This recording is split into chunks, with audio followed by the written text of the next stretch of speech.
Which brings me directly to our first speaker, Richard MacEwan, who graduated from ecology at Edinburgh University, then spent 15 years managing a small Scottish estate and studying the works of Muhyiddin, I'm going to need some help on this, Muhyiddin Ibn Arabi, a renowned Andalusian scholar and mystic, before he returned to postgraduate studies in soil science and at Reading University, and then eventually back to Australia, moving to Australia in 1988. Since 1989, he's worked in soil research and education. He's currently a senior research scientist with the Victorian Government based in Bendigo. Richard.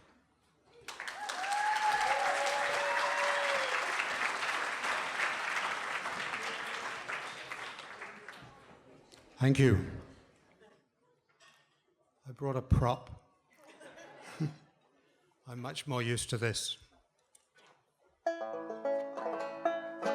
I won't do much with it. It's actually here for a reason, because we're talking about some heroes. When I was a kid, I was a Boy Scout, as many people were of my generation. And Robert Falcon Scott seemed to me like a great hero to have. Subsequently, in reading about that expedition, which was really mildly a cock-up, very poor teamwork, a lot of rivalry, a lot of arrogance, and poor planning. And didn't strike me that he was actually somebody you want to follow in the footsteps of, though we all have our own kind of South Pole ambitions, I guess. You know, we set out with things we want to achieve in our lives. And in my ending up as a soil scientist, so it's kind of accidental. I don't think I was aiming for the South Pole of soil science, but I ended up there. A much more worthy hero is Shackleton. Ernest Shackleton went with Scott on the first expedition in 1902-03. Scott was Royal Navy and Shackleton was Merchant Navy, and Scott had very little respect or time for Shackleton, but Shackleton was actually a much better and able planner and much more loved by his men.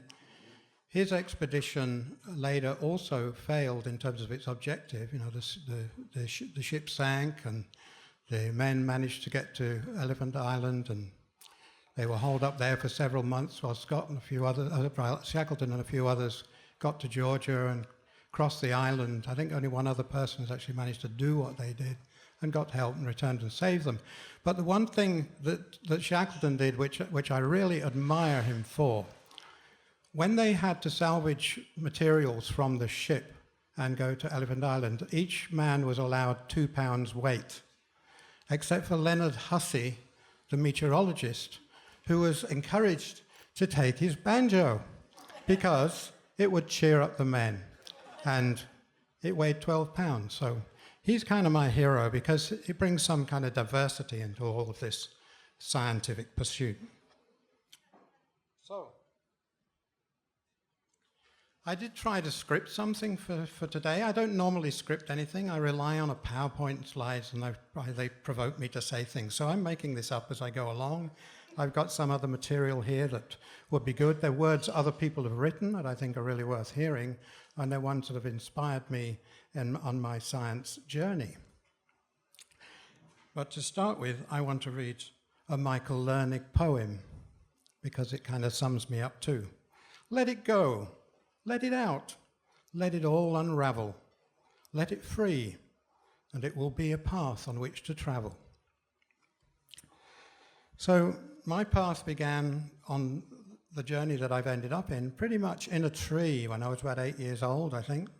And there's a tree I used to retreat to very regularly. It was a beech tree. And I'd sit there and I'd watch the leaves and I'd listen to birds. When they come out of the tree, and I'd go back into the house, and my dad would come home from the office, and he would grumble about what an awful day it had been, and how so-and-so was this, that, and the other, and the firm was going down the tubes. And I looked at him, and he was really my role model for thinking about what I would do as an adult. And I didn't want to spend my adultery in that kind of behavior. Anyway, adulthood, as you know. So I was scheming and thought, how can I get to, what can I do, as a grown-up that will allow me to be sitting in a tree, listening to birds, or out, getting close to nature. And so connectedness to nature was always my desire.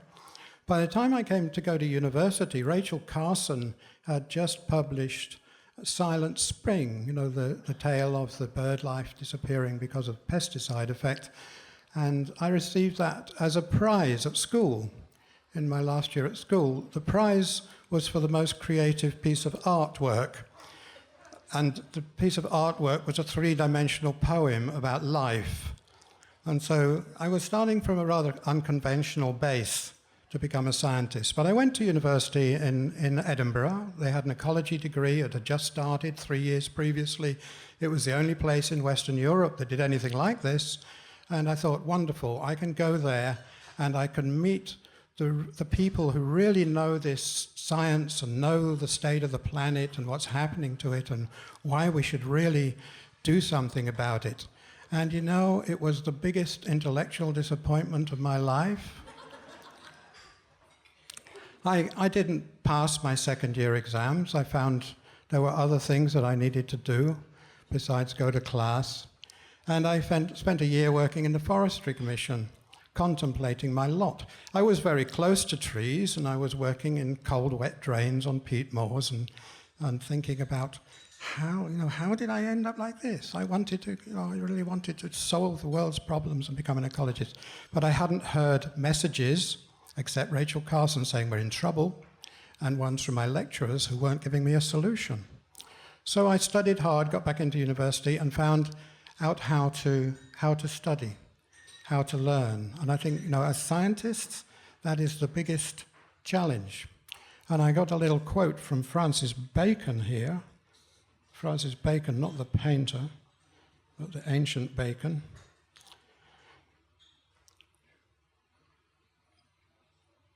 That never any knowledge was delivered in the same order it was invented. And he goes on to expound about the nature of search and discovery and the nature of teaching and how the transmission of the two sorts of knowledge is quite different. So to learn how to be a researcher or to learn how to be a sponge and soak up facts, they are quite different. He also said, write down the thoughts of the moment. Those that come unsought for are commonly the most valuable. The thoughts that are unsought for are most valuable. So if I was giving a talk title today, I came up with Purpose, Passion, and Paradigms. I think all of us as scientists or as individuals, we do seek some sort of purpose, and we have a passion for that. That's how we pursue it. And we pursue that in the context of certain paradigms. And as we go through life, that changes as we encounter other folks' paradigms, or there's new things come along. But to mirror Francis Bacon, my subtitle is Staring Vacantly into Space is Also a Valid Research Activity.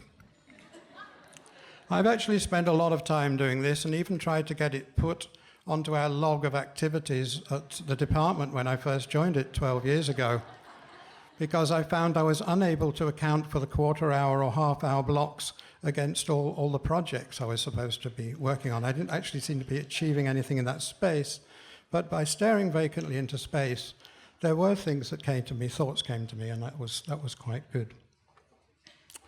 So from there, I encountered a couple of people who I would say, yes, I would genuinely count them as heroes, and I brought my Bible. This is a book written in 1969 by a landscape architect from Glasgow who became a lecturer in Philadelphia. His name is Ian McHarg. And if you have not come across his writings and you're at all involved in geography, spatial science, GIS, ecology, social planning, urban planning, I really exhort you to read this, because not only did he express things in a very holistic and passionate way, in times almost mystical way, he also provided a methodology to sort out problems. He sorted out a methodology for solutions, spatial solutions to questions of freeways or social problems. And he did this by applying values to the landscape and researching those from the people who knew. So what was the ecological values, the hydrological values, the social values? Where was disease most prevalent? And he would map these and use a series of overlays in scales of grey on transparency and lay them one on another until you found the optimal route for a highway, for example. But I just want to read you something that he said about this book. I can get this paper here. Because these are great words. You know, people have said things well, I think they're worth repeating. This book is a personal testament to the power and importance of sun, moon and stars, the changing seasons, seed time and harvest, clouds, rain and rivers, the oceans and the forests, the creatures and the herbs. They are with us now, co-tenants of the phenomenal universe, participating in that timeless yearning that is evolution, vivid expression of time past, essential partners in survival, and with us now involved in the creation of the future. And one thing that has really struck me for the rest of my life and led me to read other literature is this, because, and I think many of you should be able to identify with this. We're all individuals in this world and we sit looking at the rest of its diversity with some various degrees of separation. What Ian McHarg wrote was, "Our eyes do not divide us from the world, but unite us with it. Let this be known to be true. Let us then abandon the simplicity of separation and give unity its due. Let us abandon the self-mutilation which has been our way and give expression to the potential harmony of man-nature. The world is abundant. We require only a deference born of understanding to fulfill man's promise. Man is that uniquely conscious creature who can perceive and express. He must become the steward of the biosphere. To do this, he must design with nature." And this is what he set out to do in this book, with lots of examples showing that it actually can be done. Another person I encountered during those early years, and I think it's interesting to reflect, most of the things that have really influenced me, I was somewhere between the age of 19 and 23. And they've been really powerful influences. I haven't learned much since. And that is Buckminster Fuller. I mean, Buckminster Fuller was a great generalist and futurist, and he put a lot of this down to being long-sighted. He couldn't see things close up, and they didn't discover this until he was quite old. He sort of walked around, all the details were blurred, but he developed this view of the world that was fairly big picture. He had some really nutty ideas too, and I think that's why it's difficult to pick on a particular hero. He believed that humans started out as aliens that were put into the Pacific atoll, and from there they diffused into the rest of the world, and that dolphins evolved from humans who spent a lot of time in the water, and that apes were evolved from people who were not very bright, who were a bit dumb. But it's best not to dwell on these, because he was very simple in his explanations of things. And I remember seeing him do this once, saying, "Nature is never caught out." So there are some things, there was gravity, a nice demonstration you can take. Unlike, there was a poem I read once, the sudden prayers make God jump.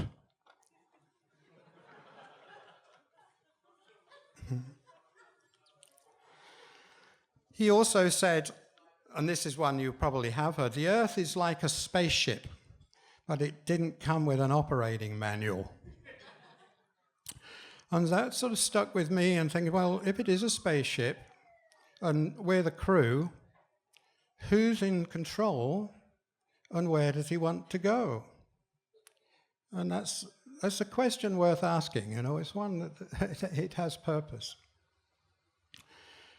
But how to think about that, how to develop an approach that's actually going to find any kind of answer to that question, is going to lead you into a space that is not terribly scientific. In fact, most of the things I'm talking about tonight are probably not very scientific. Science is about replicating some experiments. Well, I stand before you as an experiment. You know, I don't think there's any chance of replicating that one, and you might not want it. Now, an example of another person who really struck me is Martin Heidegger. Martin Heidegger was a German philosopher who came into a lot of flack because of apparent associations with the Nazi Party were later disproven. But echoing the thing of Francis Bacon of writing the thoughts that come to you, we never come to thoughts. They come to us. That is the proper hour of discourse. Discourse cheers us to companionable reflection. Such reflection neither parades polemical opinion, nor does it tolerate complacent agreement. The sail of thinking keeps trimmed hard to the wind of the matter. From such companionship, a few perhaps may rise to be journeymen in the craft of thinking, so that one of them, unforeseen, may become a master. I found that a really challenging thing. If you try to think, you have to try and think against yourself somehow. You fall into, to think new things. How do you think new things when you only have your old patterns? And as scientists, we stand on each other's shoulders, building ideas on other people's ideas, usually. How often do those real new paradigms come along? And how often, when they do come along, are the people who brought them actually not really listened to or set aside or ostracized? I mean, one can think of some good examples of, for instance, bacteria and ulcers example is a classic Australian one. He also said 3 dangers threaten thinking. The good and thus wholesome danger is the nighness of the singing poet. The evil and thus keenest danger is thinking itself. It must think against itself, which it can only seldom do. The bad and thus muddled danger is philosophizing. And I think I fall into the last very easily, and I can fall into the first, but that's quite wholesome, listening to poetry and reading poetry. Carl Sauer said, in trying to understand these big picture questions, about the cosmos, man, or mankind, humankind, is the cosmos's way of knowing about itself. That's a kind of nice perspective. So several years later, when I came across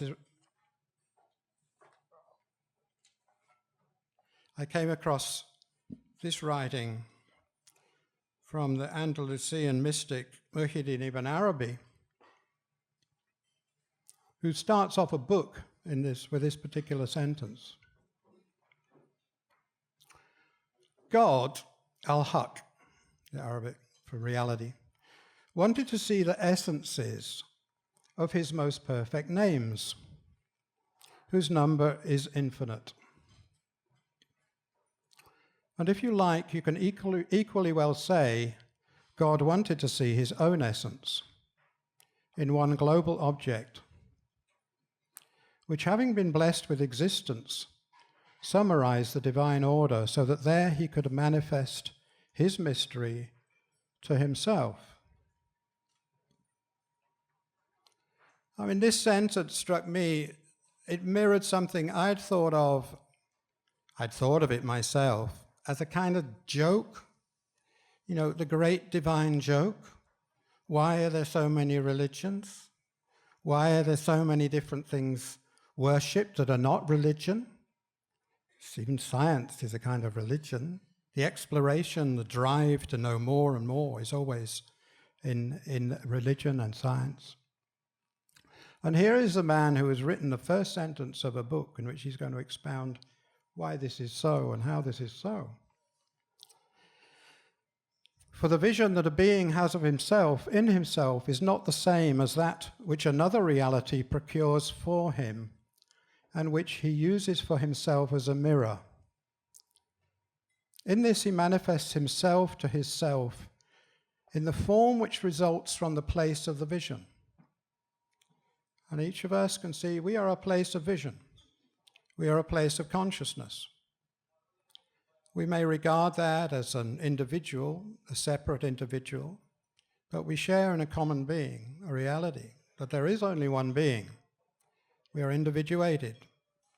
And reality looks back on itself through us, through each of our eyes, through our search, through our discovery. So he manifests himself to his self in the form which results from the place of the vision. This would not exist without the plane of reflection, which is you, and the ray which is reflected therein, the consciousness. It's worth considering. I know the language can be a barrier, but if you think about your place in the world, your own consciousness, the things you look at, what's the reality of those things you look at, the person next to you, there's something worth thinking about there that doesn't actually fall much into the realm of science, but for me as a scientist gives me meaning as a scientist, because I can put all of this together in a unitive context as love, knowledge, and beauty. So there is knowledge, but it isn't only scientific knowledge. And there is love, but there is not love without knowledge. Why do you learn? What engenders the desire to learn more? And there are neither of those in partnership without beauty. And going back to Buckminster Fuller, who wasn't a particularly religious person, when I'm working on a problem, I never think about beauty. But when I've finished, if the solution is not beautiful, I know it is wrong. So I should conclude here, because I'm not even sure how long I've been going, and they haven't pulled out the crook to pull me off, but there are other speakers. But just to talk about soils, how I end up in soils quite accidentally. As an ecologist, after spending 15 years studying the works of Muhyiddin Ibn Arabi and the pursuit that involved, I went back to school, back to Reading University, did my postgraduate work in soil science because ecology had passed its use-by date. And I visited Australia and I didn't understand the landscapes. I learned soil science and ecology in Scotland. So I thought, if I'm going to work as an ecologist, I need to understand more about soil. I arrived in Australia with this fresh qualification in soils and applying for other kinds of jobs, but was snapped up because soils are so fundamentally important in Australia. And it's really important for all of us to recognize that. Everybody who's eaten food here tonight, there's a soil narrative associated with that food that came onto your plate, but you're probably completely unaware of it. There's a soil narrative associated with the clothes that I'm wearing, with the wood that I'm standing on. And in this year of International Year of Soils, we should all celebrate soils, and I'm wearing my I Love Soil sticker on my hat. Thank you very much.